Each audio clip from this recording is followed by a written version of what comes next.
ओम नमो भगवते वासुदेवाय।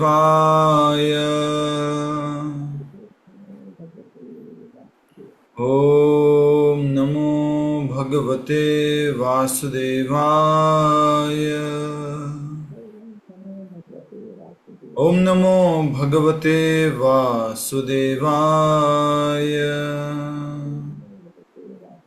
मुखं करोति वाचालं पङ्गुं लङ्घयते गिरिं यत्कृपातमहं वन्दे श्रीगुरुदीनतारिणं परमानन्दमाधवं श्रीचैतन्यमीश्वरं। नारायणं नमस्कृत्यं नरं चैव नरोत्तमं देवीं सरस्वतीं व्यासं ततो जयमुदीरयेत्। नष्टप्रायेषु भद्रेषु नित्यं भागवत सेवया भगवती उत्तम श्लोके भक्तिर्भवति नैष्टिकी। हरे कृष्ण कृष्ण कृष्ण हरे हरे, हरे राम राम राम हरे हरे। हरे कृष्णा। सभी भक्तों का पुनः स्वागत है आज के श्रीमद् भागवत कथा रूप कार्यक्रम में। ये श्रीमद् भागवतम का 11वां स्कंद चल रहा है और इसमें हम उद्धव गीता समझ रहे हैं। भगवान श्री कृष्ण उद्धव जी को जो उपदेश दे रहे हैं उसको उद्धव गीता कहा गया है और ये उपदेश उद्धव जी के प्रश्नों के ऊपर आधारित है। उद्धव जी के प्रश्न हैं और भगवान श्री कृष्ण के उत्तर हैं। हमने भक्ति की महत्वता को समझा। उद्धव जी ने कर्म योग, ज्ञान योग और भक्ति योग जो भगवान श्री कृष्ण अलग अलग मार्गों के बारे में बता रहे थे उसके बारे में जब बताया तो भगवान ने कहा कि उद्धव, भक्ति योग जो है वो सर्वश्रेष्ठ है और भक्ति के माध्यम से मुझे प्राप्त किया जा सकता है। एक भक्त अथवा अध्यात्मवादी के लिए अपनी आध्यात्मिक स्थिति के अनुसार कार्य करना ही सच्चा पुण्य है और अपने कर्तव्यों की उपेक्षा ही सच्चा पाप है। अपने कर्तव्यों की उपेक्षा नहीं करनी चाहिए, अपने जो भक्तिमय कार्य हैं उनको करते रहना चाहिए। और उदाहरण दिया गया कि मनुष्य शरीर बहुत महत्वपूर्ण है और मनुष्य शरीर की तुलना किससे की गई? नाव से की गई। और उस नाव को जो है मनुष्य शरीर कहा गया है। उस नाव में जो कैप्टन है, जो उस नाव को लेके जा रहे एक स्थान से दूसरे स्थान, वो कैप्टन की तुलना गुरुदेव से की गई है। और जो हवा चल रही है, अनुकूल हवा चल रही है, नाव को जिस दिशा में जाना है उस दिशा की अगर हवा चल रही है तो उसको वैदिक शास्त्रों का ज्ञान कहा गया है। और इस प्रकार से हम इस मनुष्य जीवन का सदुपयोग करके इस भव सागर को, इस भौतिक जगत को हम पार कर सकते हैं। अब हम आगे बढ़ेंगे और उससे पहले भगवान ने जो अंतिम बात कही थी थोड़ा सा फिर से याद आ जाएगा आप सबको। आप सब लोग पढ़ के आते हैं लेकिन फिर भी थोड़ा सा रिवीजन कर लेते हैं। अंत में कहा, कई बार गंभीर भक्त भी संभोग के विचारों से अथवा अपनी पत्नी एवं बच्चों के प्रति स्नेह से विचलित हो जाता है। निसंदेह एक शुद्ध भक्त अपनी पत्नी एवं बच्चों सहित सारे प्राणियों के प्रति आध्यात्मिक स्नेह एवं प्रेम का अनुभव करता है, परंतु वह भली भांति जानता है कि शारीरिक आसक्ति किसी भी प्रकार से हमारा हित नहीं करती है। तो किसी भी प्रकार की शारीरिक आसक्ति, इस शरीर से आसक्ति, इस शरीर के साथ में कोई शरीर जुड़ा हुआ है, पत्नी के रूप में, बच्चों के रूप में, वो शरीर भी हमारे जीवन में, आध्यात्मिक जीवन में क्या बनता है? बाधा बनता है, हितकर नहीं है ये आसक्ति। तो अब आगे भगवान श्री कृष्ण इसी श्रृंखला में कुछ कह रहे हैं तो हम समझते जाएंगे जब तक उद्धव जी का अगला प्रश्न नहीं आता है। ध्यानपूर्वक समझिए। भगवान श्री कृष्ण ने कहा, जब भक्त प्रेम पूर्वक निरंतर मेरा भजन करता है तब उसका हृदय दृढ़ता पूर्वक मुझ में स्थित हो जाता है। उसके हृदय से सारी भौतिक इच्छाएं नष्ट हो जाती हैं। हृदय में लगी गांठ, हृदय ग्रंथि कट जाती है। समस्त अनर्थ छिन्न भिन्न हो जाते हैं तथा भौतिक कार्यों की श्रृंखला टूट जाती है। भौतिक कार्यों की श्रृंखला मतलब समझ गए? हमेशा जो हम भौतिक कार्य करते रहते हैं एक के बाद एक, एक के बाद एक, एक के बाद, ये भौतिक कार्यों की श्रृंखला टूट जाती है, ब्रेक हो जाती है। क्या करने से? भक्ति करने से। और क्या कहा गया? हमारी जो भगवान की भक्ति में दृढ़ता है वो क्या हो जाती है? बढ़ जाती है। क्या करने से? प्रेम पूर्वक भगवान का भजन करने से। और क्या कहा जा रहा है? उसके हृदय से सारी भौतिक इच्छाएं नष्ट हो जाती है। जैसे हम भागवत सुनने का जो महात्म्य है वो पढ़ते हैं कथा शुरू होने से पहले, उसमें क्या बोलते हैं? नष्ट प्रायेषु अभद्रेषु नित्यम भागवत सेवया। नित्य भागवत सेवन करने से, नित्य भागवत का श्रवण करने से क्या हो जाता है? अभद्रों का नाश।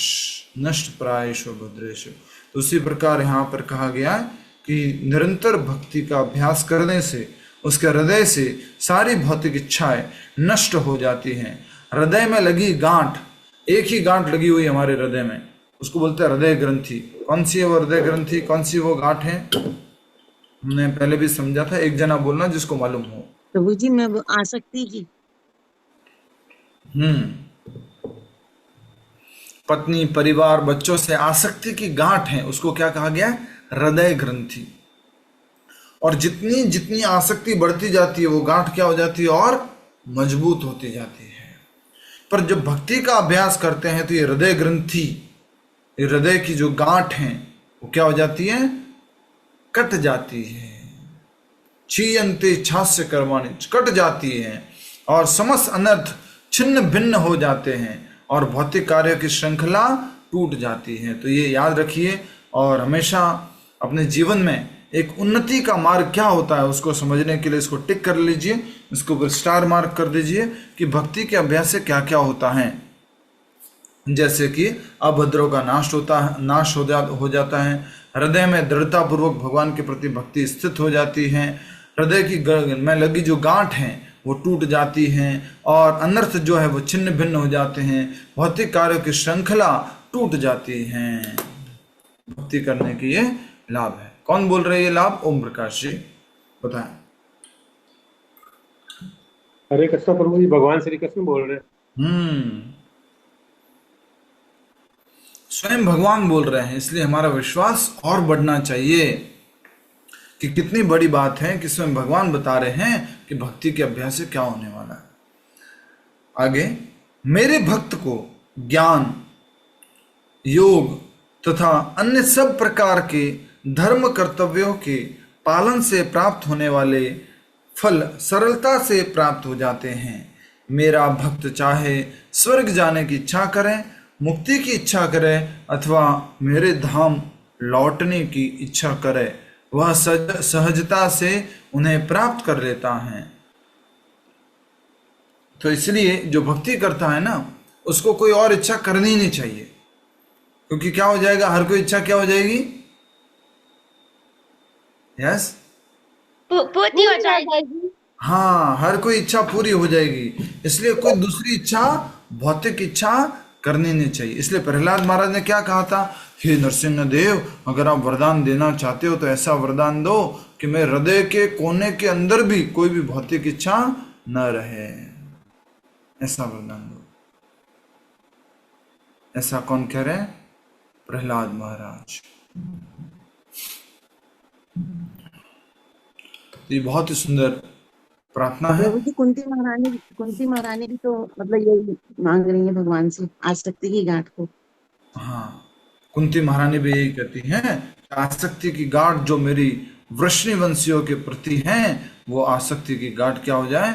टूट जाए।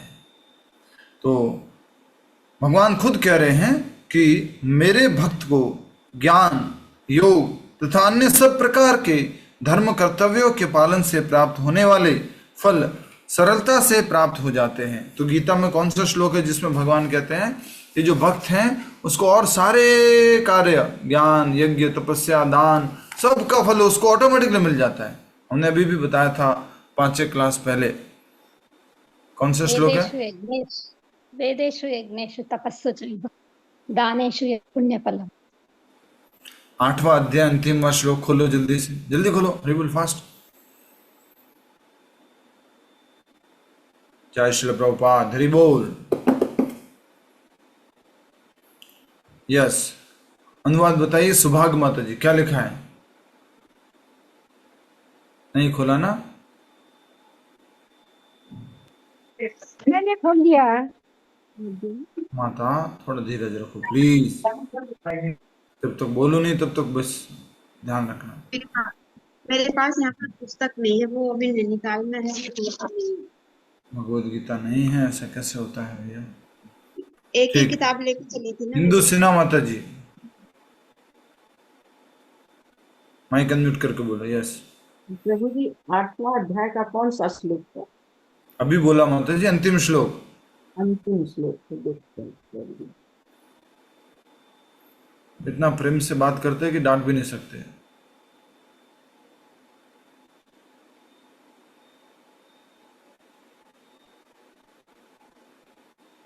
अब अंतिम श्लोक ढूंढ मिल गया?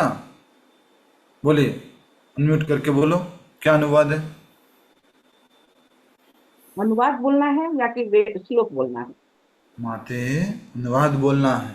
जो व्यक्ति भक्ति मार्ग स्वीकार करता है, हरे कृष्णा प्रभु जी, जो व्यक्ति भक्ति मार्ग स्वीकार करता है वह वेदाध्ययन, तपस्या, ज्ञान, दार्शनिक तथा सकाम कर्म करने से प्राप्त होने वाले फलों से वंचित नहीं होता।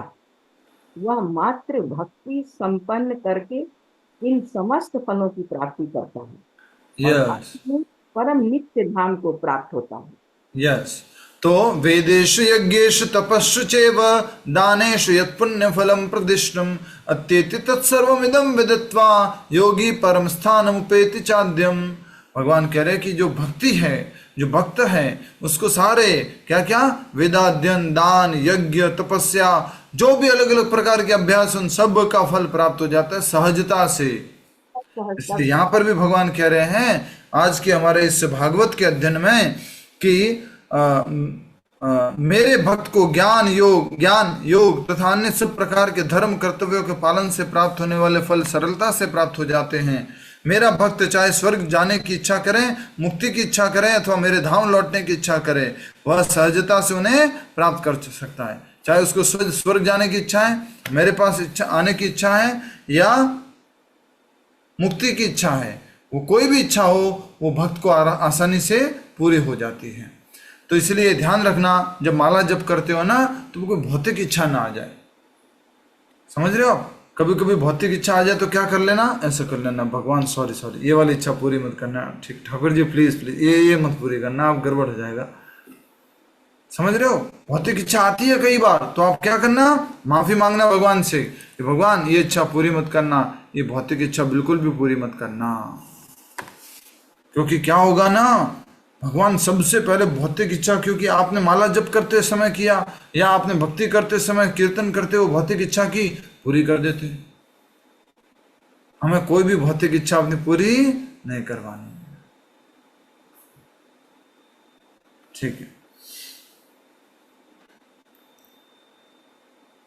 हालांकि सुशील एवं सुबुद्धि मेरे शुद्ध भक्त मेरे अतिरिक्त अन्य किसी वस्तु या गति की कामना नहीं करते। सुशील एवं सुबुद्धि, ठीक है, भगवान के अलावा किसी की कामना नहीं करते। इसको कर दो आप वो अंडरलाइन। हालांकि सुशील सुबुद्धि मेरे भक्त मेरे अतिरिक्त अन्य किसी वस्तु या गति की कामना नहीं करते। इतना ही नहीं, यदि मैं उन्हें मुक्ति भी देना चाहूं तो वे उसे स्वीकार नहीं करते। इसलिए मेरे अन्य भक्तों के मन में सांसारिक पाप और पुण्य के विचार होते ही नहीं हैं। उनके मन में कौन से विचार होते हैं? मात्र भक्ति के विचार होते हैं। उद्धव जी ने पूछा है कि पाप पुण्य के विचार से ऊपर क्यों उठना है, या पाप पुण्य के विचार करना कुबुद्धि क्यों है? क्या शब्द था एग्जैक्टली? पाप पुण्य के विचार निरंतर दुर्गुण है, ये दुर्गुण क्यों है, ऐसा करके उद्धव जी ने पूछा था। तो भक्त को कभी भी पाप पुण्य के विचार भी करने की आवश्यकता नहीं है। भक्त को तो क्या विचार करने हैं? भगवान की भक्ति के विचार करने हैं। नाम जप कीर्तन भजन ये अधिक से अधिक कैसे हो, ये विचार करने हैं। इस संसार में पाप और पुण्य दोनों सापेक्ष हैं, वे पूर्ण नहीं हैं। सापेक्ष का मतलब क्या हो गया, कौन बताएगा? प्रभु जी अलग अलग। यहाँ लिखा हुआ है कि संसार में पाप और पुण्य दोनों सापेक्ष हैं, मतलब प्रभु जी अधूरे रिलेटिव, प्रभु जी, अधूरे प्रभु जी। मैं तो ही बोलना है। एक दूसरे से रिलेशन रखते हैं कर्मों के रिलेटिव, अनुसार। हिंदी इंग्लिश में बोलेंगे तो इसको Relative. बोलना है रिलेटिव। सापेक्ष का मतलब क्या हो गया, देखिए आप सब लोग ध्यान से सुनिए। सापेक्ष का मतलब होता है किसी और के संदर्भ में। समझ में आ रहा है? आप रोड पे गाड़ी चला रहे हो, ठीक है, और आप रोड पे कोई नहीं है, समझिएगा, आज समझा देता हूँ इस बात को, दोबारा कभी आए जिंदगी में तो याद करने ला। सापेक्ष या रिलेटिव इंग्लिश में। आप रोड पे गाड़ी चला रहे हो, आप चला रहे हो 60 की स्पीड से, ठीक है, तो कैसा लग रहा है आपको? अरे गाड़ी तेज चल रही है 60 की स्पीड से, गाड़ी तेज है, देखो कितना फास्ट फास्ट पीछे जा रहे पेड़ वगैरह। पर उसी समय अगर आपके पास में से गाड़ी जा रही है, उसकी स्पीड कितनी है? 80 किलोमीटर प्रति घंटा। वो पास में से निकल गई धीरे से, आपकी गाड़ी धीरे जा रही थी 60 की स्पीड से, और वो 80 वाली आगे निकल गई। अब वो 80 वाली के सापेक्ष में आपकी स्पीड कितनी है? ज्यादा कि कम? बोलो। कम कम कम है। कम है। समझ में आया राम अवतार जी? सापेक्ष समझ में आ गया? फिर से बोलता हूं, ठीक है। एक व्यक्ति है, उसकी उम्र है 70 वर्ष, तो बोलते मैं तो बहुत उम्र वाला हूं, मैं सबसे बड़ा हूं, मैं सबसे ज्यादा उम्र वाला हूं, क्योंकि उम्र कितनी है? 70 वर्ष। और वहां और भी लोग थे, उन सब की उम्र 70 वर्ष से कम है, तो मैं सबसे उम्र वाला हूं। अब एक वहां पर 80 साल का व्यक्ति आता है, उसके सापेक्ष में 70 साल वाले की उम्र क्या है? कम है। कम है। तो इस जगत में जो भी पुण्य है, पाप है, सुख है, दुख है, वो सब क्या है? सापेक्ष है। इसलिए वो कहते हैं ना कि बहुत कष्ट है अपने को, बहुत दुख है, बहुत प्रॉब्लम है जिंदगी में, लेकिन लोगों का गम देखा तो मैं अपना गम भूल गया। क्या मतलब है? क्योंकि उनका गम बहुत ज्यादा है, उनके सापेक्ष में मेरे जिंदगी में कोई कष्ट तो है ही नहीं। लोगों को रोटी खाने को नहीं मिलती है, रोटी, लोगों को इस धूप में एक सोने के लिए कोई पंखा नहीं है, कपड़ा नहीं है शरीर पर ढंग से पहनने के लिए। उनके सापेक्ष में मैं क्या हूं? बहुत अमीर हूं, बहुत सुखी हूं। तो इस जगत में पाप और पुण्य, सुख और दुख क्या है? बोलो, सापेक्ष है। इसलिए इनको परमानेंट नहीं मानना है कि मैं सुखी या मैं दुखी। ये क्या है? सापेक्ष है, भगवान कह रहे हैं। इसलिए भगवान की बात को ज्यादा ध्यान दीजिए। वे पूर्ण नहीं हैं। इस भौतिक सृष्टि में ब्रह्मा जी तथा अन्य समस्त प्राणियों के शरीर पृथ्वी, जल, अग्नि, वायु और आकाश से बने हैं, परंतु यद्यपि इस दृष्टि से सारे जीवन समान हैं। वैदिक शास्त्रों में मनुष्य समाज को 4 भागों में विभाजित किया गया है, ब्राह्मण, क्षत्रिय, वैश्य और शूद्र। तो अगर ब्रह्मा जी की दृष्टि से देखें तो सबके शरीर किससे बने? राम अवतार जी, सबके शरीर किससे बने?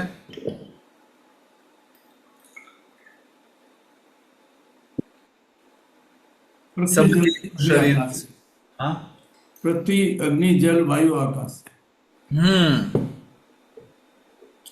अगर ब्रह्मा जी की दृष्टि से देखा जाए तो सबके शरीर बने पृथ्वी, जल, अग्नि, वायु, आकाश से। तो ये शास्त्रों में ये विभाजन कैसे कर दिया मनुष्य समाज का? किसी को ब्राह्मण बोल दिया, किसी को क्षत्रिय बोल दिया, किसी को वैश्य बोल दिया, किसी को शूद्र बोल दिया। ऐसा क्यों किया? तो ये भी क्या है? सापेक्ष है। क्या है? सापेक्ष। ठीक है, वो हम समझ रहे हैं अभी, ठीक है। किसी पागल व्यक्ति से बात करते समय चिकित्सक उसके विकृत धारणाओं का अनुमोदन करते हुए उसकी भाषा में ही बोलता है। इसी प्रकार वैदिक शास्त्र भी विभिन्न मनुष्यों के स्वभाव तथा प्रवृत्तियों के अनुसार उन्हें निर्देश देते हैं। अपनी स्थिति में दृढ़ रहना ही पुण्य है और उससे पथभ्रष्ट होना ही पाप है। अपनी स्थिति में दृढ़ रहना क्या है? पुण्य है, और अपनी स्थिति से पथभ्रष्ट होना ही पाप है। इसलिए यह पाप और पुण्य व्यक्ति की वर्णाश्रम में स्थिति के अनुसार बदलता रहता है। समझ में नहीं आया? एक बार फिर से पढ़ो इसको बात को, ठीक है? आज ज्यादा समय नहीं लेंगे पर समझने का कोशिश कीजिए। किसी पागल व्यक्ति से बात करते समय चिकित्सक उसकी विकृत धारणाओं का अनुमोदन करते हुए उसकी भाषा में ही बोलता है। मतलब क्या आ गया? अगर पागल बोलता है हंसते हुए, पंखा अगर चल रहा है और वो क्या बोलेगा? हेलीकॉप्टर हेलीकॉप्टर हेलीकॉप्टर, तो चिकित्सक क्या कहेगा? हाँ हाँ हेलीकॉप्टर हेलीकॉप्टर। अनुमोदन करते हुए उसकी भाषा में बात कर रहा है। क्या इसका मतलब चिकित्सक सही बोल रहा है क्या? नहीं, उसको हेल्प करने के लिए, उसको सुलझाने के लिए, उसकी समस्या से उसको बाहर निकालने के लिए चिकित्सक ऐसे बात करता है। इसी प्रकार वैदिक शास्त्र भी विभिन्न मनुष्यों के स्वभाव तथा प्रवृत्तियों के अनुसार उन्हें निर्देश देते हैं। समझ में आ गया?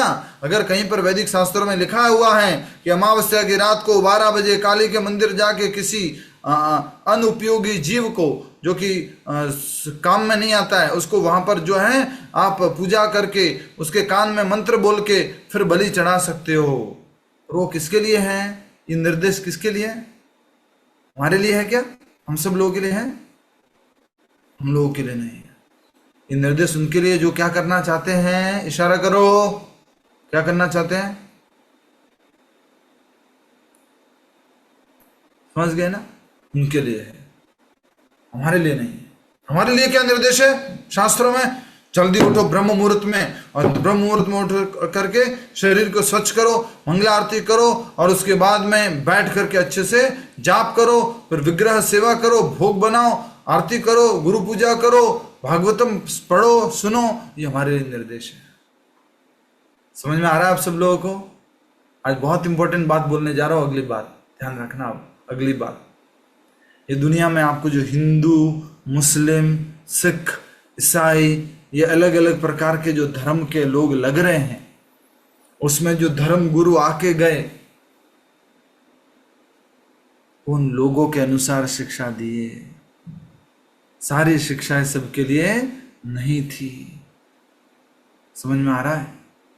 अगर कोई धर्म गुरु आकर के कह रहे हैं कि देखो साफ सफाई से रहा करो, स्नान आदि किया करो, और जो है संबंध में किसी भी प्रकार से ऐसे आपको एक दूसरे से संबंध, जो क्लोज संबंध है उसमें रिश्ता नहीं होना चाहिए, ये सब किसके लिए है? एक कैटेगरी के लोगों के लिए है। क्या वो सब हमारे लिए है?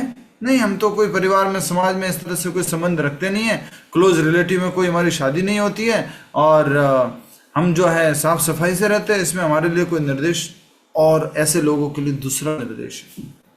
समझ में आया आपको? फिर से एक बार फिर समझाता हूं। जैसे एक पूरा बड़ा शहर है, ठीक है? और शहर को क्या कर दो? 4 भागों में विभाजित कर दो, 4 भागों में, ठीक है? एक भाग में ऐसे लोग थे जो रिश्तों को भी नहीं समझते थे। भाई बहन आपस में क्या कर लेते थे? शादी कर लेते थे, और मांसाहार करते थे। और एक ऐसी स्थिति थी वहां पर जो दूसरे लोग थे वो जीवों पर दया नहीं करते थे। वो जो है क्या कहते हैं, पारिवारिक जीवनों का मूल्य भी नहीं समझते थे। एक शादी हुई, तोड़ दिया, किसी और से शादी कर लिया, फिर तोड़ दिया, फिर किसी और से शादी कर लिया, तोड़ दिया, बच्चे अलग हो गए, माता पिता अलग हो गए, पारिवारिक मूल्य नहीं है वहां पर। दूसरा, शहर का दूसरा भाग, समझ रहे हैं आप? मैं बता रहा हूं, समझ में आ रहा है? तो अब तीसरा भाग, तीसरे भाग में कैसे लोग थे? हिंसक लोग थे, बहुत ज्यादा हिंसक लोग थे, जो पूरा जो जीव दिखेगा उसको मार के खा जाएंगे। चौथा भाग था जिसमें वो हिंसा भी नहीं करते थे, संबंध भी अच्छे से रखते थे, परिवार वगैरह को अच्छे से साथ में रखते थे। और वहां पर एक संदेश देने वाले आए, वो कुछ और संदेश देने वाले आए। उन्होंने क्या बोला कि आप जो है थोड़ा सुबह जल्दी उठ करके स्नान आदि वगैरह सब कर लेते हो, उसके बाद थोड़ा नाम जप कर लिया करो, थोड़ा चिंतन कर लिया करो, थोड़ा वेद अध्ययन कर लिया करो। तो क्या सबको एक जैसा निर्देश देने की आवश्यकता है? बोलिए। नहीं प्रभु जी। नहीं। तो इसको इसलिए बोलते हैं कि ये जैन धर्म आया, ये मुस्लिम धर्म आया, ये ईसाई धर्म आया, ये हिंदू धर्म आया।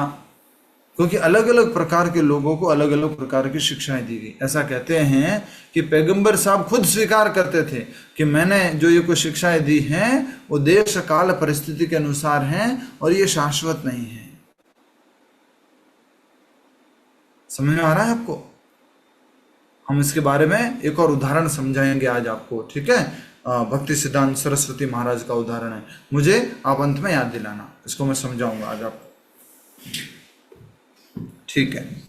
तो किसी पागल व्यक्ति से बात करते समय चिकित्सक उसकी विकृत धारणाओं का अनुमोदन करते हुए उसकी भाषा में ही बोलता है। इसी प्रकार वैदिक शास्त्र भी विभिन्न मनुष्यों के स्वभाव तथा प्रवृत्तियों के अनुसार उन्हें निर्देश देते हैं। समझ गए ना आप मैं क्या कह रहा हूं? समझ गए? भाव समझ गए ना? आपके 4 बच्चे हैं और चारों बच्चे अलग अलग बुद्धि के हैं, तो आप क्या सबको एक जैसा निर्देश देंगे? सबको अलग अलग तरह से समझाएंगे, ठीक है?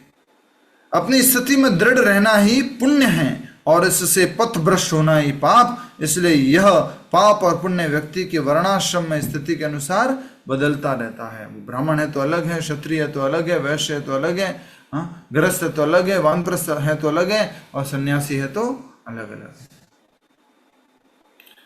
श्री कृष्ण ने आगे कहा, हे प्रिय उद्धव, जीवन के चरम लक्ष्य को प्राप्त करने में मनुष्यों की सहायता हेतु मैंने वस्तु, काल, स्थान आदि के आधार पर उचित एवं अनुचित का निर्धारण किया है।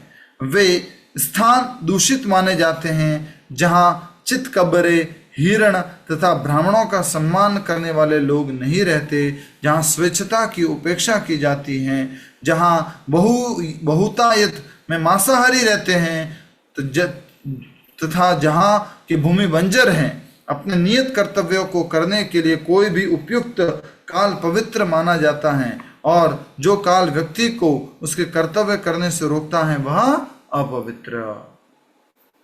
तो भगवान क्या कह रहे हैं कि हे प्रिय उद्धव, जीवन के चरम लक्ष्य को प्राप्त करने में मनुष्यों की सहायता हेतु मैंने क्या दिया है? वस्तु, काल, स्थान आदि के आधार पर उचित एवं अनुचित का निर्धारण किया है। ब्राह्मणों के लिए उचित और अनुचित अलग है, समझ गए आप? वैश्यों के लिए उचित और अनुचित अलग है, क्षत्रियों के लिए उचित और अनुचित अलग है। भगवान कह रहे मैंने वस्तु, काल, स्थान आदि के आधार पर उचित अनुचित का निर्धारण किया है। वे स्थान दूषित माने जाते हैं। कौन से? जहां चितकबरे, हिरण तथा ब्राह्मणों का सम्मान करने वाले लोग नहीं रहते, जहां स्वेच्छता की उपेक्षा की जाती है, जहां बहुतायात में मांसाहारी रहते हैं तथा जहां की भूमि बंजर है। अपने नियत कर्तव्यों को करने के लिए कोई भी उपयुक्त काल पवित्र माना जाता है और जो काल व्यक्ति को उसके कर्तव्य करने से रोकता है वह अपवित्र माना जाता है। तो समझ में आ रहा है जय लक्ष्मी माता जी? बहुत सुंदर बात कही गई है। पवित्र स्थान, अपवित्र स्थान, तो जहाँ मांसाहार होता है, गलत भोजन होता है, गलत कार्य होता है, वो स्थान कैसा हो गया? अपवित्र। ठीक है, अगला आप में से जोर से पढ़ेंगे। जय लक्ष्मी माता जी, पढ़िए अगला क्या लिखा है? किसी भी वस्तु, किसी भी वस्तु की पवित्रता अथवा अपवित्रता अनेक पहलुओं से प्रभावित होती है, जैसे काल अथवा उसके साथ अन्य वस्तुओं का संपर्क। उदाहरण के लिए गंदे वस्त्र पानी के संपर्क में आने से साफ हो जाते हैं तथा मूत्र के संपर्क में आने से अपवित्र। कोई अपवित्र वस्तु व्यक्ति पर कितना प्रतिकूल प्रभाव डालती है, यह उस व्यक्ति के बल, बुद्धि, शरीर आदि के आधार पर निर्धारित किया जाता है। उदाहरण के लिए सूर्य ग्रहण के समय यदि कोई स्वस्थ व्यक्ति भोजन करता है तो वह दूषित हो जाता है, जबकि दुर्बल व्यक्ति नहीं। गंदे फटे पुराने वस्त्र तथा उथला पुथला घर धनी व्यक्ति के लिए दूषित हो सकता है, परंतु निर्धन के लिए नहीं। सुरक्षित तथा शांत स्थान पर व्यक्ति को निश्चित ही अपने धर्म कर्म का कठोरता से पालन करना चाहिए, परंतु खतरनाक अथवा अस्थिर परिस्थितियों में वह ऐसा करने के लिए बाध्य नहीं है। बहुत बढ़िया, हाँ समझ में आ गया होगा। फिर भी एक बार पढ़ रहा हूँ। किसी भी वस्तु की पवित्रता तथा अपवित्रता उनके अनेक पहलुओं से प्रभावित होती हैं, जैसे काल अथवा उसके साथ अन्य वस्तुओं का संपर्क। अब जैसे कि लोहा है, ठीक है, एग्जाम्पल के लिए बता रहा हूँ। लोहा क्या है, एकदम साफ है, अच्छा है, बढ़िया है, लेकिन वो जैसे ही पानी के संपर्क में आएगा क्या बन जाएगा, उसमें क्या लग जाएगी, जंग जंग लग लग जाएगी जाएगी। अब बता रहे उदाहरण वस्त्र का, ठीक है। उदाहरण के लिए गंदे वस्त्र पानी के संपर्क में आने से साफ हो जाते हैं तथा मूत्र के संपर्क में आने से अपवित्र हो जाते हैं। कोई अपवित्र वस्तु व्यक्ति पर कितना प्रतिकूल प्रभाव डालती है, उस व्यक्ति के बल, बुद्धि, शरीर आदि के आधार पर निर्धारित किया जाता है। इसको कोई समझा दो आप मुझे, कौन समझाएगा? बहुत सरल है और बहुत अच्छा समझने वाला है।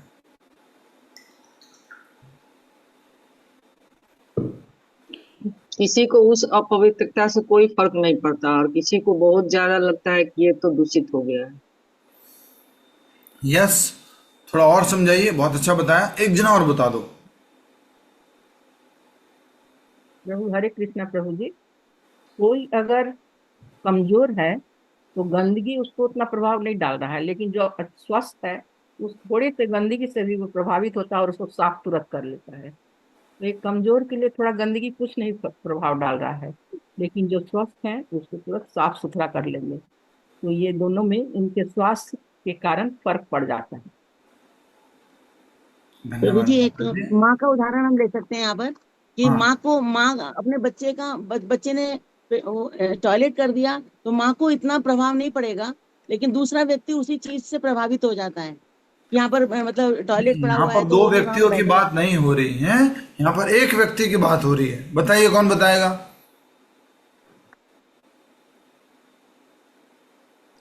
हरे कृष्णा प्रभु जी, क्या Yes. क्वेश्चन था? सॉरी, मैं अभी अभी ज्वाइन हुई हूँ। तो अभी ज्वाइन हुआ तो जरूरी थोड़ा ना कि उत्तर देना है। जानना था प्रभु जी, क्वेश्चन क्या था? उत्तर यहाँ प्रश्न जो है ये है कि यहाँ लिखा हुआ है कोई अपवित्र वस्तु व्यक्ति पर कितना प्रतिकूल प्रभाव डालती है। ध्यान से सुनिए, कोई अपवित्र वस्तु व्यक्ति पर कितना प्रभाव डालती है, वह उस व्यक्ति के बल, बुद्धि, शरीर आदि के आधार पर निर्धारित किया जाता है। तो क्या समझ सकते हैं इसके?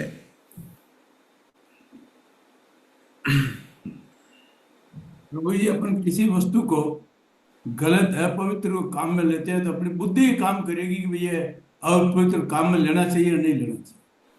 बल बुद्धि काम करेगी। अगर बुद्धि ठीक है तो वो काम में नहीं लेगा, बुद्धि बेकार है तो वो काम में लगेगा। ठीक है, ठीक है। और कोई है? एक जना और बोल सकता है बस। हरे कृष्ण प्रभु जी। अगर कोई व्यक्ति बीमार है और वो बेडरिडन है तो वो उसके आजू बाजू गंदगी वगैरह रहता है तो वो उसके ऊपर प्रभाव नहीं करता है, और अगर वही व्यक्ति स्वस्थ है तो वही वस्तु उसको अपवित्र कर सकती है। ठीक है, ये पहले भी बोला किसी ने। और कोई? हरे कृष्णा प्रभु जी। प्रभु हाँ जी, जी। जैसे खट्टा दही है, अगर खाना खाते वक्त खाएंगे तो नहीं खाया जाएगा, लेकिन अगर उसकी कढ़ी बना ली जाएगी तो उसका पूरा इस्तेमाल कर लिया जाएगा। वाह रे वाह, वाह रे वाह, वाह रे वाह। ठीक है, मैं अपने से बता रहा हूँ आपको, अब ध्यान से सुनिए। अब मान आपको समझिए, आपको सबको इसका उत्तर मालूम है। एक बात बताओ, कोरोना के टाइम में हमने एक नाम सुना था, उसका नाम है इम्यूनिटी। अरे भाई, काढ़ा पीना है, लौकी का जूस पीना है, हाँ, अदरक थोड़ा होना चाहिए खाने में, इम्यूनिटी बढ़ानी है। मतलब क्या हुआ कि कोरोना का वायरस सबके लिए एक जैसा है, ठीक है, पर किसके ऊपर ज्यादा भारी पड़ेगा? जो कमजोर हो। हाँ, जिसकी इम्यूनिटी कम है उसके ऊपर ज्यादा प्रभाव डालेगा। इसलिए कहा गया है कि कोई अपवित्र वस्तु व्यक्ति पर कितना प्रतिकूल प्रभाव डालती है, वह उस व्यक्ति के बल, बुद्धि, शरीर आदि पर निर्धारित किया जाता है। जैसे कि बुद्धि की बात करते हैं। अब कोई व्यक्ति जो है गाली दे के चला गया। अब एक व्यक्ति तो है उस गाली को बुद्धि उपयोग करके नहीं ठीक है, इसे बोलते रहते, बोलने वाले बोलते रहेंगे, तो उसको ध्यान से समय नहीं देता है, उनको वैल्यू नहीं देता है, तो कोई प्रभाव नहीं डाला उसको। और किसी ने क्या किया, अच्छा मुझे गाली दिया, मुझे गाली देगा, जानता है कौन है तू, हो गया गड़बड़, प्रभाव पड़ गया।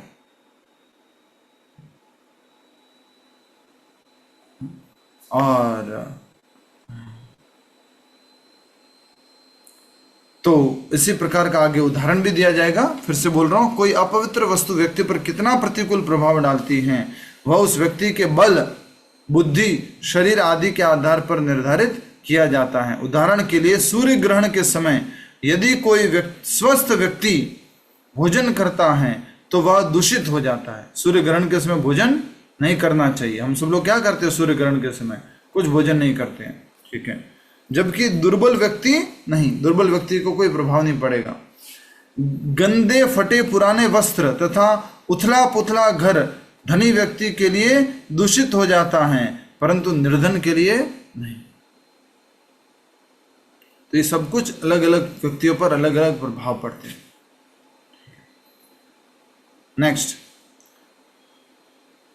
सुरक्षित तथा शांत स्थान पर व्यक्ति को निश्चित ही अपने धर्म कर्म का कठोरता से पालन करना चाहिए, परंतु खतरनाक अथवा अस्थिर परिस्थितियों में वह ऐसा करने के लिए बाध्य नहीं है। समझ में आ गया ना? देखो एक और उदाहरण आ गया। बहुत डेंजरस सिचुएशन है, वहां पर आप सोचो कि मैं ओपनली अपना धर्म कर्म का पालन करूं तो क्या होगा? मुझे नहीं हो सकता। पहलगाम में जो हुआ वो हो जाएगा। और भी कष्ट खाएंगे। कह रहे हैं कि सुरक्षित तथा शांत स्थान पर व्यक्ति को निश्चित ही अपने धर्म कर्म का कठोरता से पालन करना चाहिए। अभी तो भारत में रह के आप आराम से सब जगह कर सकते हो। आप किसी ऐसे देश में चले जाओ, वहां रोड पे जाकर कर रहे हो हरे कृष्णा, कुछ ऐसे देश है वहां अलाउड नहीं है। तो जी घर में भी नहीं कर सकते ऐसे जगह। ऐसे देश हैं जहाँ घर पर भी नहीं कर सकते। हाँ, ऐसे देश में है जहाँ घर पर भी नहीं कर सकते। Very nice.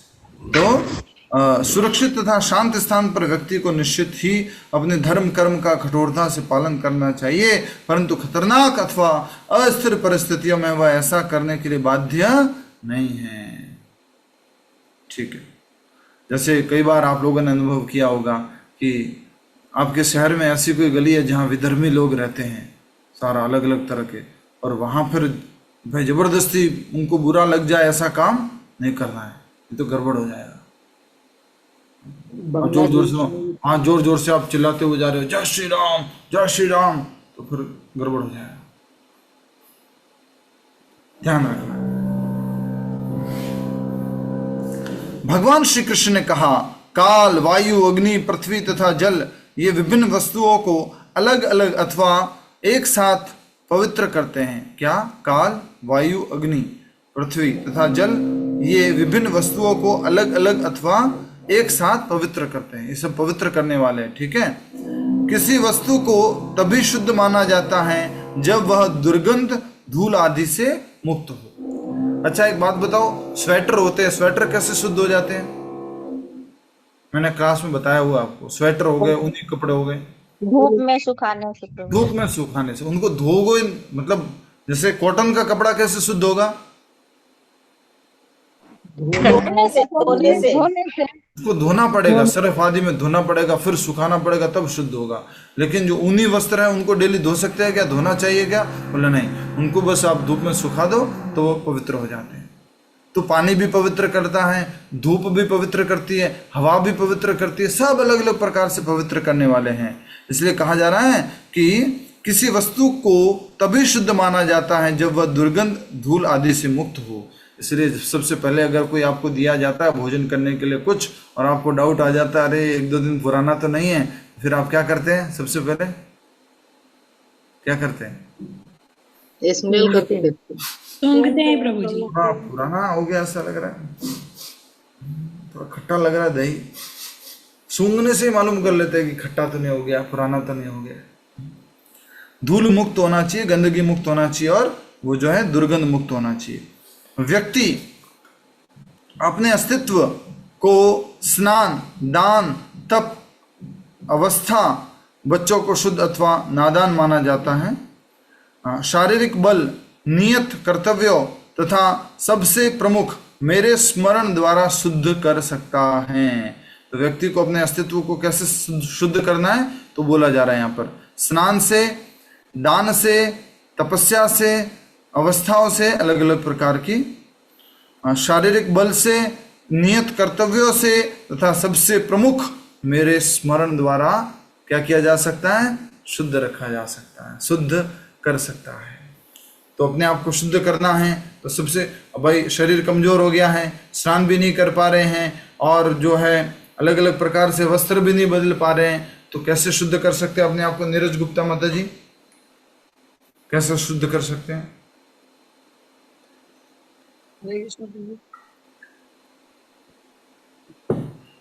अपने आप को कैसे शुद्ध कर सकते हैं प्रभु? बताइए, पुस्तक है आपके पास? प्रभु पुस्तक है नहीं ये? प्रभु, मेरे पास कुछ नहीं है प्रभु। तो कब की प्लानिंग है? 10 वर्ष बाद की, 20 वर्ष बाद की? प्रभु नहीं, ऐसा कुछ भी नहीं है। अब की बार मंदिर जाएंगे तो जरूर लेकर आएंगे। माताश्री, मेरे को डांटने का अधिकार है, लेकिन फिर भी प्रेम से बिल्कुल बिल्कुल प्रभु, आपको हक है। बहुत समय से कथा में जुड़े हुए और बहुत समाज से कथा में आ रहे हैं, तो पुस्तक तो आप ले आते, बहुत समय हो गया। अब जरूर लाने नहीं हो पाया तो। ठीक है, कौन बताएगा? बोलिए। मैं बताऊं जी, मैं बताऊं। भगवान के स्मरण से सृष्टा माता जी बोलिए। हाँ, कृष्ण भगवान जी कह रहे हैं कि मुझे शुद्ध रूप से स्मरण द्वारा याद करने से, भक्ति करने से शुद्ध हो सकते। हाँ, तो एक ही तरीका है, सिंपल। क्या? हरे कृष्ण कृष्ण कृष्ण हरे हरे, हरे राम राम राम हरे हरे। किसी ऐसे स्थान पर चले गए वहां पानी भी नहीं है स्नान करने को, तो क्या करें? ओम श्री विष्णु, ओम श्री विष्णु, ओम श्री विष्णु, शुद्ध हो गए। सबसे पावरफुल क्या है? यहाँ पे लिखा हुआ है, सबसे प्रमुख मेरे स्मरण द्वारा शुद्ध कर सकता है। व्यक्ति अपने अस्तित्व को, अपना अस्तित्व अगर सुधारना है, शुद्ध करना है, तो क्या करना है? नाम जप करना है। यस, यज्ञ करने से, तपस्या करने से, बल आदि से, दान करने से भी शुद्ध होता है, लेकिन सबसे पावरफुल तरीका क्या शुद्ध करने का? नाम जप। उचित ज्ञान द्वारा उच्चारित मंत्र पवित्र माना जाता है और जिस कार्य के फल मुझे समर्पित किए जाते हैं वह कार्य पवित्र माना जाता है। स्थान, काल, वस्तु, कर्ता, मंत्रों तथा कार्य की शुद्धि करने से व्यक्ति धार्मिक बनता है और इन चाह की उपेक्षा से अधार्मिक। समझ गया आप? स्थान, काल, वस्तु, कर्ता, मंत्रों तथा कार्य की शुद्धि करने से व्यक्ति धार्मिक बनता है और इन छहों की उपेक्षा करने से अधार्मिक। 6 क्या क्या चीज है? स्थान, काल, वस्तु, कर्ता, मंत्र तथा कार्य की शुद्धि करने से व्यक्ति धार्मिक बनता है। इन सबको क्या करना है? शुद्ध करना है। कैसे शुद्ध करेंगे बोलो? पीके गुप्ता जी क्या क्या तरीके बताए शुद्ध करने के? भगवान का स्मरण करना, और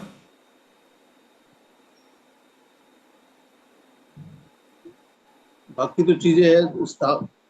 जैसे कोई स्थान है तो स्थान को कैसे शुद्ध करोगे? यहाँ लिखा हुआ है स्थान, सबसे पहला स्थान को कैसे शुद्ध करेंगे? सफाई करके, मंत्रोच्चारण के द्वारा भी कर सकते हैं, सफाई के द्वारा भी कर सकते हैं। ओम अपवित्र पवित्र वा सर्वावस्थाम गतो विवा यस्मृत पुंडरीकाक्षम सभाभ्यंतर शुचि, ये भी शुचि हो जाए, अंदर भी शुचि हो जाए, सब शुचि हो जाए। इसलिए हाथ में क्या करते हैं? स्थान को शुद्ध करने के लिए गंगा जल लेते हैं, कुछ जल वगैरह लेते हैं और ऐसे छिड़कते हैं और मंत्र बोलते हैं भगवान का। तो स्थान को भी पवित्र करना है, काल को भी पवित्र करना है, समय को, इस समय पवित्र हो जाए उसके लिए भी हमें जो है मंत्र जप करना है। हाँ, वस्तु, कर्ता, मंत्रों सबको शुद्ध करने की आवश्यकता होती है। तो ऐसा व्यक्ति जो इन सबको शुद्ध करता है उसको क्या बोलते हैं?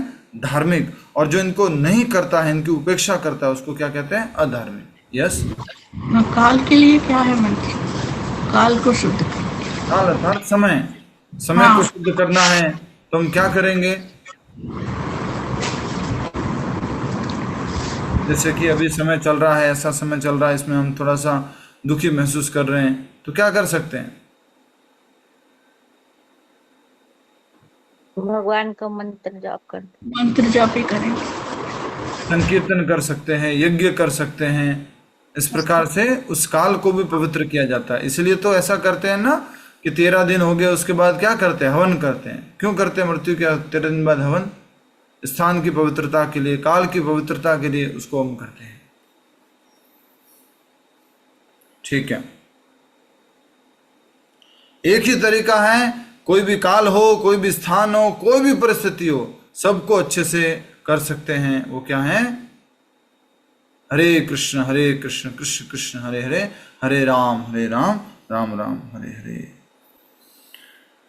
ठीक है, और फिर क्या कहते हैं? तो जो पवित्र करता है उसको तो बोलते हैं धार्मिक, जो पवित्र नहीं करता या इन छहों की उपेक्षा करता है उसको बोलते हैं अधार्मिक।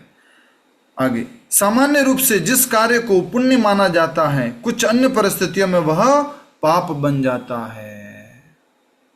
समझ में आ रहा है आपको? सामान्य परिस्थितियों में जिसको क्या बोला जाता है? पुण्य। वो किसी एक ऐसी परिस्थिति में वो क्या बन जाता है? पाप बन जाता है। और सामान्य रूप से पाप माने जाने वाला पुण्य बन जाता है।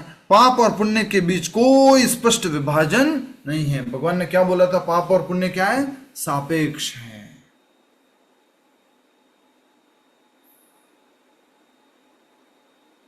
आप में से कोई उदाहरण दे सकता है? कोशिश करो।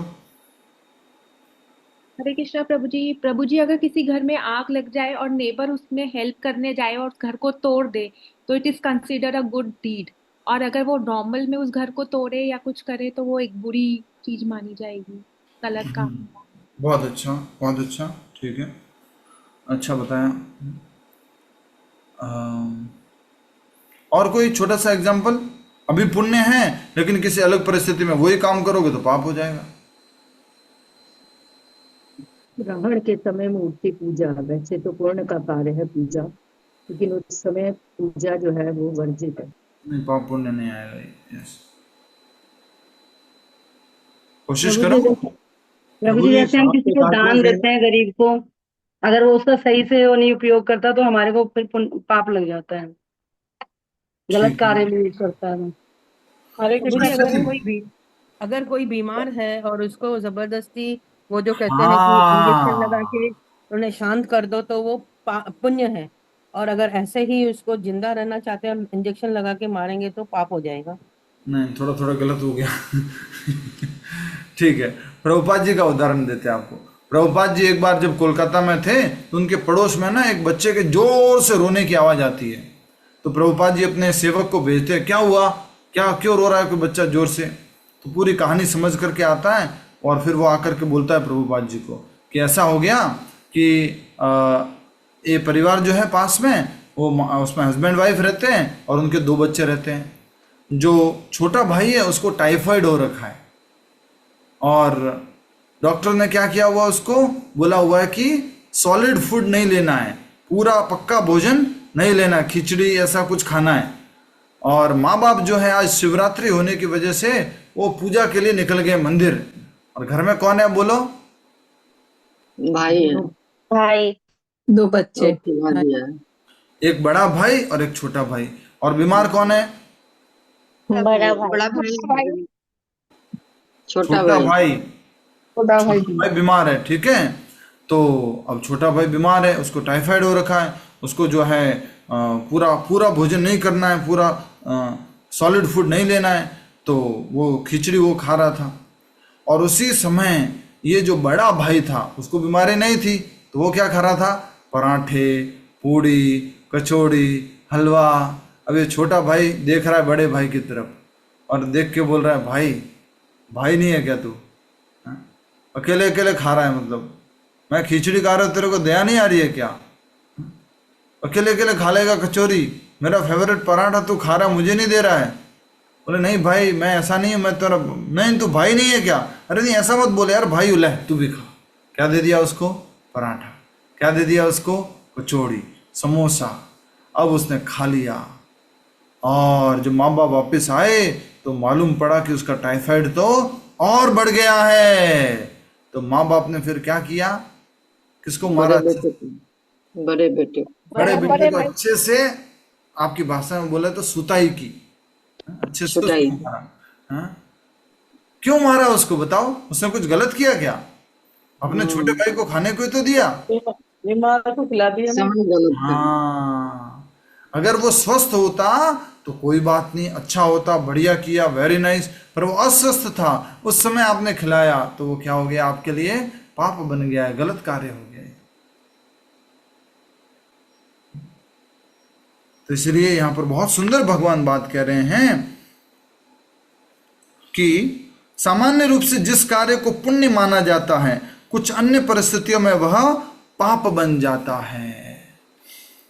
और जैसे कि पाप और पुण्य और थोड़ा प्रभावशाली, जैसे सुबह सुबह ठंडे पानी से नहाना गर्मियों में, ठीक है भाई, और सर्दियों में ठंडे पानी से नहाएंगे तो जाम हो जाएंगे, बीज हो जाएंगे।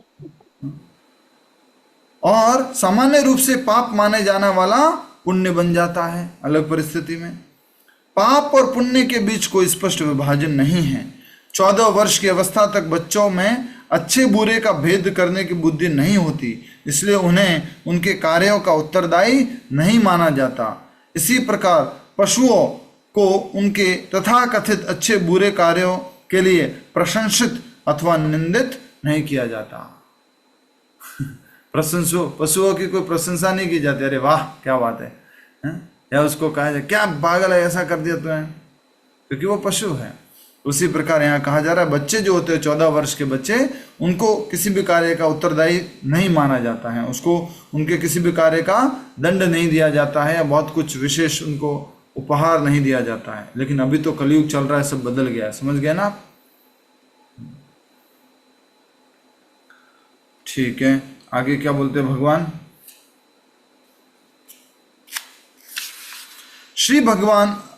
श्री कृष्ण ने कहा, ऐसा कार्य जो किसी शील व्यक्ति को गिरा देता है वह उस व्यक्ति को कोई हानि नहीं पहुंचाता जो पहले से गिरा हो।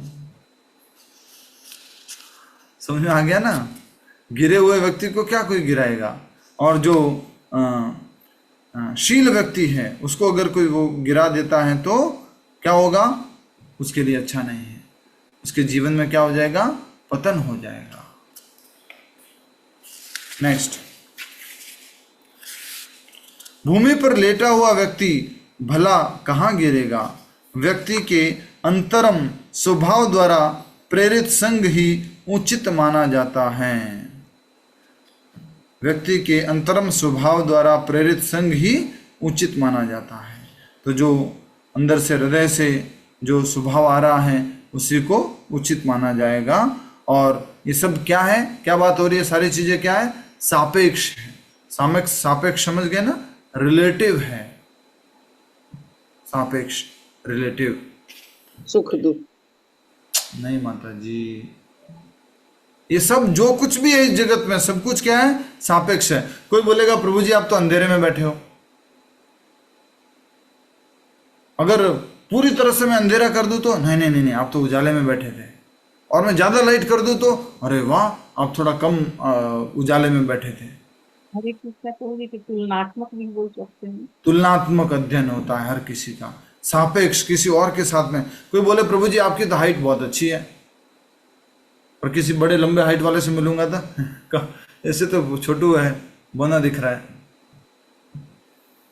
तो इस प्रकार ये सापेक्ष जगत है। किसी विशेष कार्य से बचकर व्यक्ति उसके बंधन से मुक्त हो सकता है। ऐसी विरक्ति समस्त मांगलिक और मनुष्य समाज में धर्म का आधार है, क्योंकि यह सारे मोह, भय तथा पीड़ाओं को दूर करती हैं। इसका कारण निम्नलिखित हैं। भोग वस्तुओं से आसक्ति काम को जन्म देती है, और काम परस्पर कलह को जन्म देता है। इससे असहनशीलता और क्रोध उत्पन्न होता है, और ये दोनों व्यक्ति की बुद्धि को भ्रष्ट करके उसे गहन अंधकार तथा अज्ञान में धकेल देते हैं। कौन सा श्लोक हो गया भगवद गीता का?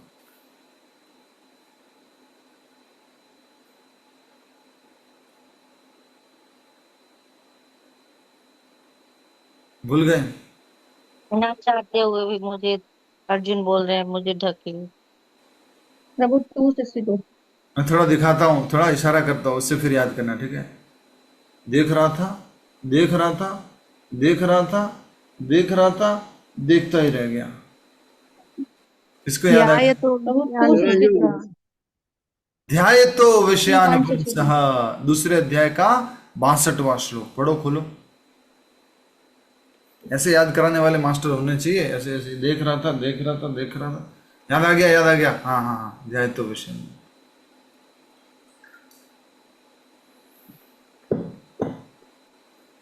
मिल गया प्रभु जी। यस, पढ़िए अनुवाद क्या लिखा है दूसरे अध्याय का 62वां। इंद्रिय विषयों का चिंतन करते हुए मनुष्य की उसमें आसक्ति उत्पन्न हो जाती है। ऐसी आसक्ति से काम उत्पन्न होता है, फिर काम से क्रोध प्रकट होता है। तो क्या आगे पढ़ो और उसके अगले वाला।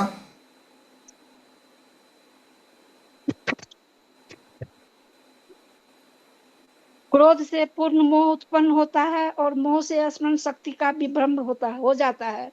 जब स्मरण शक्ति भ्रमित हो जाती है तो बुद्धि नष्ट हो जाती है और बुद्धि नष्ट होने पर मनुष्य भवकूप में पुनः गिर जाता है। यस, लिखा है ना, भवकूप में वापस गिर जाता है और बुद्धि भ्रष्ट हो जाती है।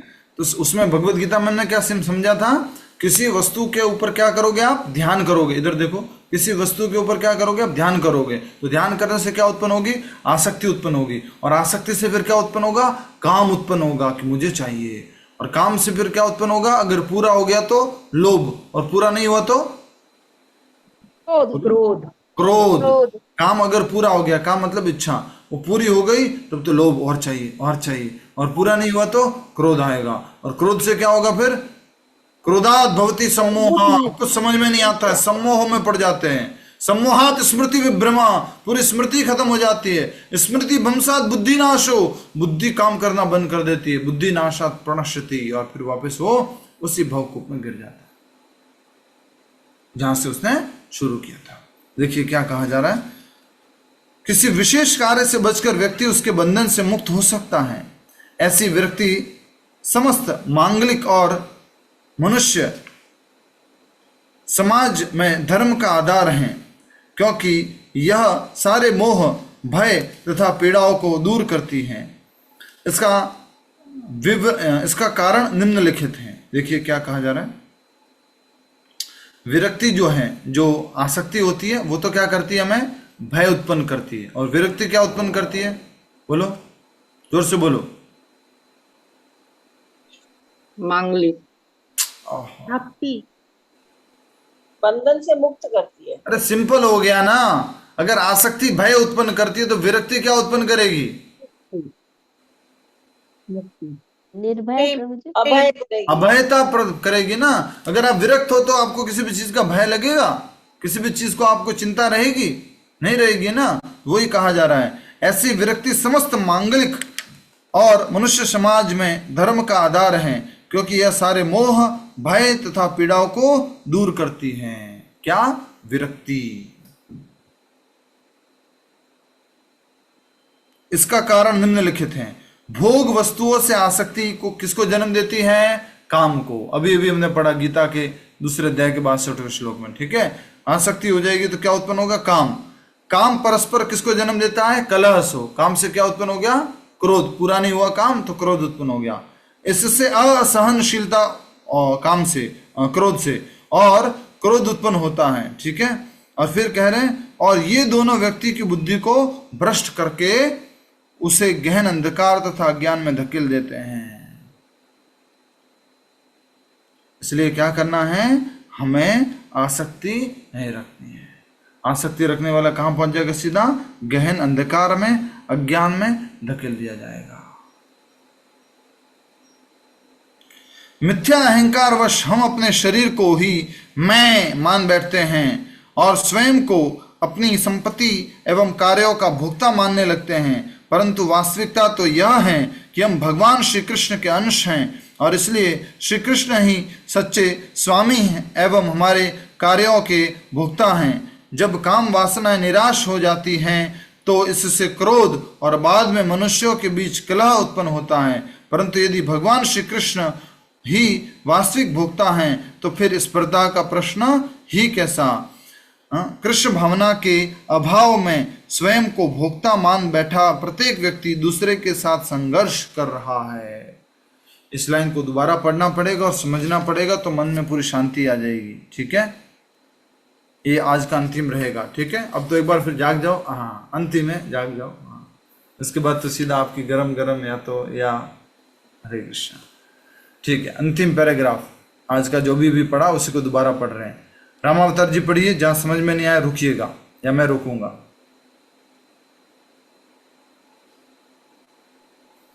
मिथ्या अहंकार वश हम अपने शरीर को ही मैं मान बैठते हैं। इसमें कोई गड़बड़ है? समझ में आ गया?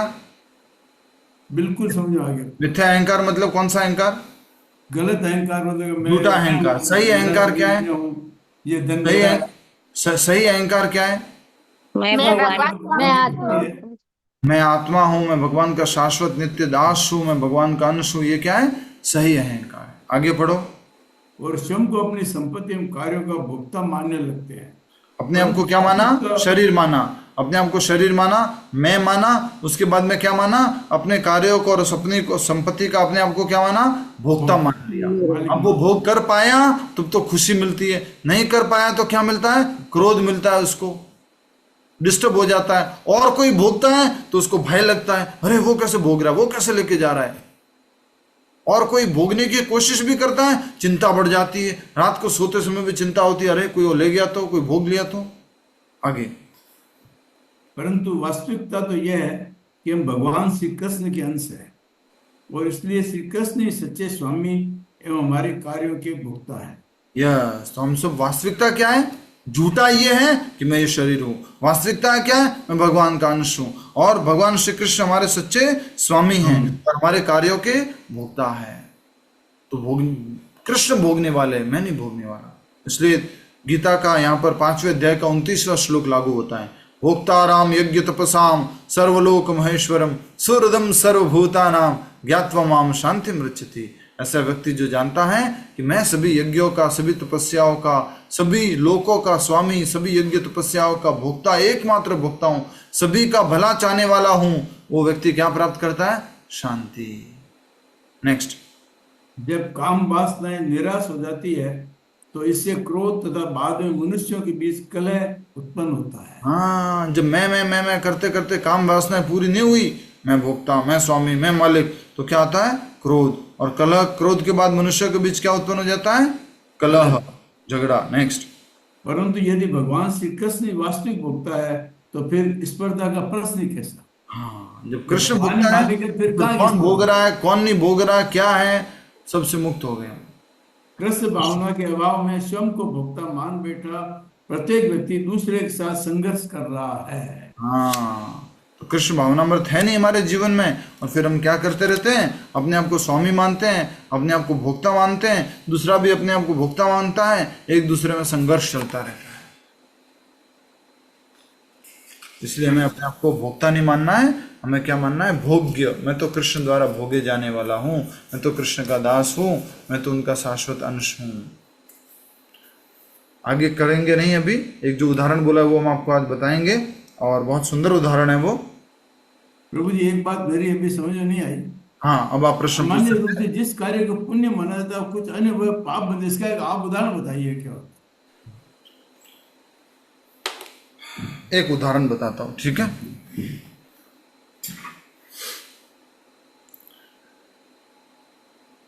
एक यज्ञ हो रहा है और उस यज्ञ में वैदिक नियमानुसार पशु बलि चढ़नी है। उस पशु को उस यज्ञ में अर्पित किया जाएगा, उसकी हत्या हो जाएगी। और यज्ञ में इस प्रकार से पशु बलि देना पुण्य का कार्य है, यज्ञ की सिद्धि का कार्य है। उस पशु को आगे तुरंत अगला नया शरीर, उससे आगे की योगी मिलने का कार्य है। लेकिन वही, अरे यज्ञ में पशु बलि दिया तो था ना, तो उसको मारा ना, इसका मतलब मैं फिर उसको आप यज्ञ में नहीं किसी और जगह अलग से उसी पशु को लेकर के जब मारेंगे तो वो क्या बन जाएगा? पाप बन जाएगा। वो ही मारना है। एक जगह वो पुण्य बना हुआ है, एक जगह वो पाप बना हुआ है। ऐसे अलग अलग परिस्थितियों में ये अलग अलग पाप और पुण्य सापेक्षता के साथ में हमें समझना होगा। हर पुण्य हर पाप में बदल सकता है क्या प्रभु जी? नहीं, हर पुण्य तो नहीं कह सकते, बट सापेक्ष होता है सब। परिस्थिति बदलते ही वो गड़बड़ हो जाता है। आपने एक पुण्य का कार्य किया, क्या किया? एक बहुत प्यासा व्यक्ति था, उसको जो है आपने बढ़िया से 1 लीटर पानी पिला दिया। अरे वाह, बड़ी संतुष्टि, बड़ा बड़ा कल्याण हो आपका, बड़ा आपका सब भला हो। ये आपने एक चिड़िया को देखा, चिड़िया भी प्यासी थी, आपने क्या किया? पूरा का पूरा 1 लीटर पानी उसको पिला दिया। अब क्या हो गया? क्या हो गया? बोलो क्या हो गया? पाप हो गया। चिड़िया मर गई। तो ये परिस्थिति पर निर्भर करता है, कैसे आप कार्य किए उस निर्भर करता है। इन जनरल कुछ पुण्य निर्धारित हैं, कुछ पाप निर्धारित हैं, लेकिन परिस्थिति अगर बदल दी आपने तो गड़बड़ हो जाएगा। जरूरतमंद को पुण्य देना जरूरतमंद के लिए, वो पाप में नहीं बदल सकता। नहीं, अब देखिए ना, थोड़ा समझिए, इसमें भी परिस्थितियों के ऊपर निर्भर है सारा। परिस्थितियां क्या है, उसका उपयोग क्या है, उसके ऊपर निर्भर है। हमने तो दे दिया पान पुण्य समझ करके, दान समझ करके, और उसने उसी चीज का कुछ और आइटम खरीदा और दूसरों का जाके मर्डर कर दिया, तो क्या हो गया? हरे कृष्णा प्रभु। जो भिखारी होते हैं वो आते हैं, हमें भूख लगी, हम उनको पैसा देते हैं, लेकिन वो रात को दारू पी लेते हैं, तो ये पुण्य तो पाप में बदल गया। पुण्य कहाँ रहा? पुण्य रहा ही नहीं ना। पैसा दिया भूखे को, कभी तुम खाना खा लेना, लेकिन उनके खाना तो नहीं खाया, रात को दारू। दोनों के ऊपर दोष लगेगा।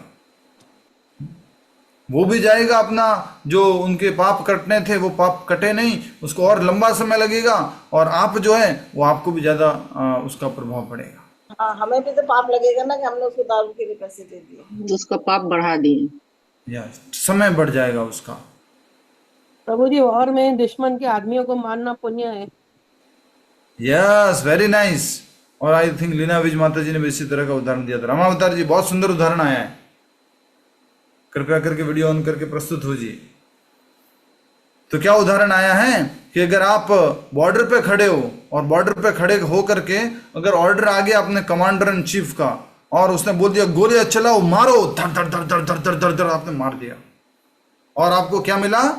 एक मेडल मिला, यस, सम्मान दिया गया, बहुत बड़ा कार्य किया देश के लिए, देशभक्ति का कार्य किया है, आपको पूरा सम्मान दिया गया। आपने वही बंदूक लेके आए घर पे छुट्टियों के टाइम में, और अपने गांव में लोग खड़े थे उनके ऊपर चला दी, क्या मेडल मिलेगा? मेडल मिलेगा? रामावतार जी, समझ आ रहा है? आप होएगा प्रभु जी, तो कहाँ डाल देंगे उसको? जेल में डाल देंगे। समझ में आया आपको कि नहीं आया? प्रभु जी, एक चांदनी चौक वाला बच्चा को भी अगर दे देंगे खाना तो फिर ठीक है, ओके। तो वो जो बात हम कर रहे थे वो ये था कि अगर युद्ध में आप लड़ाई कर रहे हो और आपके मालिक का आदेश है कि इनको मार दो, तो वो पाप नहीं है। लेकिन आप घर पे अपनी इच्छा से किसी के ऊपर गोली चला रहे हो तो पाप है। ठीक है, हरे कृष्ण। और हम आपको बताएंगे कि अलग अलग व्यक्ति के लिए अलग अलग निर्देश दिए जाते हैं, उसके ऊपर मुझे आपको बताना है। उससे पहले हम एक माला का जप करेंगे। माला कौन कराएंगे? जा रहे थे, जब नारद मुनि एक स्थान से जा रहे थे तो नारद मुनि ने 4 अलग अलग लोगों को 4 अलग अलग निर्देश दिए।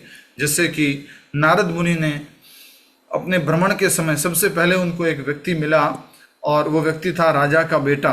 तो राजा का बेटा जो है उसने आशीर्वाद मांगा। तो राजा के बेटे ने जब आशीर्वाद मांगा तो नारद मुनि ने उसको बोला, क्या बोला?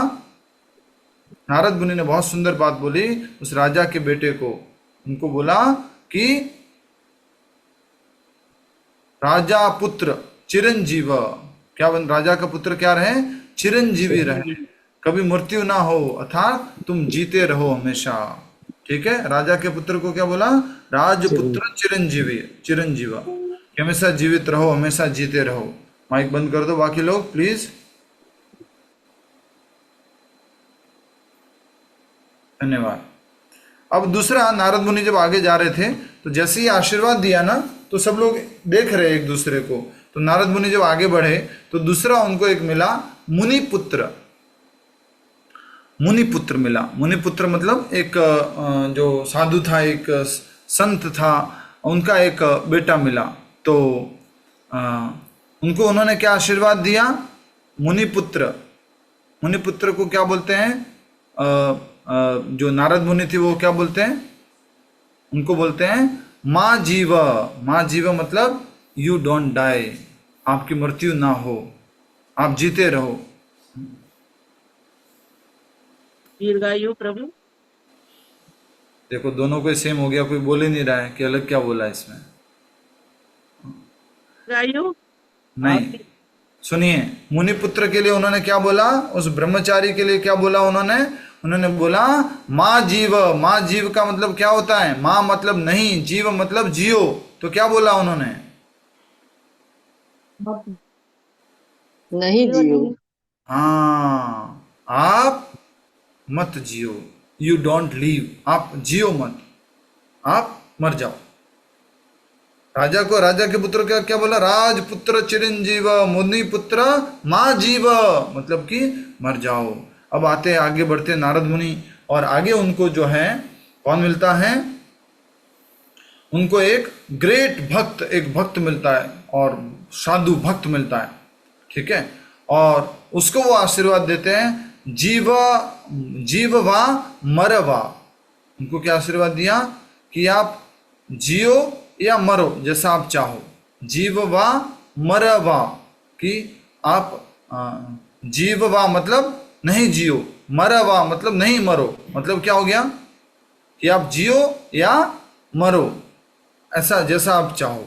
और लास्ट में उनको मिला एक बुच्चर, जो क्या करता? मांसाहार करता था। उसको क्या बोल दिया नारद मुनि ने? माँ जीव माँ मरा, कि you don't leave you don't die, तुम जियो भी और नहीं, और तुम मरो भी नहीं। तो सबको अलग अलग निर्देश दिया नारद मुनि ने। सबसे पहले व्यक्ति को क्या निर्देश दिया था? राजपुत्र चिरंजीव। मतलब क्या हो गया? तो ऐसा निर्देश अलग अलग क्यों दिया? सबको अलग अलग आदेश क्यों दिया? तो बोलते राजपुत्र वैसे भी क्या कर रहा है? भोग कर रहा है। तो बोले तो चिरंजीवी रहे, तो आगे भी अभी जरा तो जितना भोग करना है भोग कर ले, तो वैसे भी सुधरने वाला है नहीं, बहुत धन संपत्ति में लिप्त है, आगे जाके भी तेरा अगला जीवन वैसे भी क्या होने वाला है? भोग से लिप्त ही होने वाला है, और अधिक भोग में तू फंसने वाला है। तो तेरे को क्या आशीर्वाद दे? ठीक है, जीता रहे। दूसरा कौन मिला था? उसको क्या बोला था? तुम मत जियो, ब्रह्मचारी का बेटा। क्या बोला उसको? तुम मत जियो। इसका मतलब क्या हुआ? उसको ऐसा क्यों मिला? उसको ऐसा बोलने से क्या मतलब है?